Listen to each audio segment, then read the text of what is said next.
सिंह की गर्जना सुनी और सिंह के गर्जना से भयभीत होके नदी में छलांग तो लगा दी, लेकिन इसका जो प्रसूति मतलब बच्चा था वो नदी में प्रवाहित हो गया। अब जब नदी में प्रवाहित हो गए तो ये साधना कर रहे थे भजन, आंख खोले देखे कि एक कोई शिशु, कोई जानवर, कोई प्राणी नदी के वेग में जन्म मृत्यु के खेर में है, चलो मैं बचाऊं। तो ये नदी में कूद पड़े और उस हरिण शावक को बचा लिए, लाए उसको और उसको उससे प्रेम करने लगे, मोह करने लगे। अब उसको दूध पिलाने लगे, बोतल से सहलाने लगे उसका बाल, उसका सिर, और विचार करने लगे तो चलो मेरे को इसकी माँ ने, इसके माता पिता कोई नहीं है, अब हम ही इसके सब कुछ हैं और इसकी माँ हमको एक धरोहर के रूप में दी है रखने के लिए। इसका सेवा करना, इसका संरक्षण करना ये मेरा दायित्व है, मेरा कर्तव्य है। चलो यहाँ तक ठीक है, संत का ये उचित कर्म है कि कोई जीव प्राण संकट में है उसको बचाना, ये सबसे बड़ा भजन है।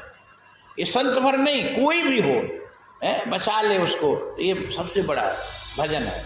लेकिन अब उससे मोह, उससे लाड़ लड़ाने लगे तो यही मोह, यही पतन का कारण बन जाता है। इसलिए गोस्वामी तुलसीदास जी कहते हैं किसी से ज्यादा मोह नहीं लगाना चाहिए।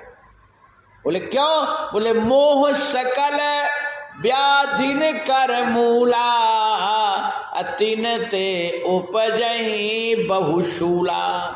शूला मतलब कष्ट। हम जिससे से कोई से भी हम ज़्यादा यदि मोह करते हैं, लाड़ लड़ाते हैं, एक दिन उसके बिना हम नहीं रह सकते हैं, अपने आप को नहीं रख पाएंगे। देखो जहाँ प्रेम होता है, जहाँ संयोग होता है, तो वहाँ एक दिन वियोग जरूर होता है और उस वियोग के कारण हम अपने आप को नहीं रख पाते हैं। ये स्वाभाविक है। आप जहाँ भी देखें, जिससे भी आप मोह करेंगे तो उस एक दिन वो चला जाएगा, उसके बिना आप नहीं रह सकते। तो अब ये इससे इतना मोह लाड़ लड़ाने लगे। अब ये जब बड़ा हुआ हरिण शावक तो अपने गोहन में चरने चला गया, घास जानवर है चला गया, तो अब उसके बिना ये रह नहीं पा रहे। अरे कहाँ चला गया? कोई भेड़िया शाम के जब नहीं आया, अरे कोई भेड़िया तो नहीं खा गया, कोई जानवर तो नहीं खा गया इसको।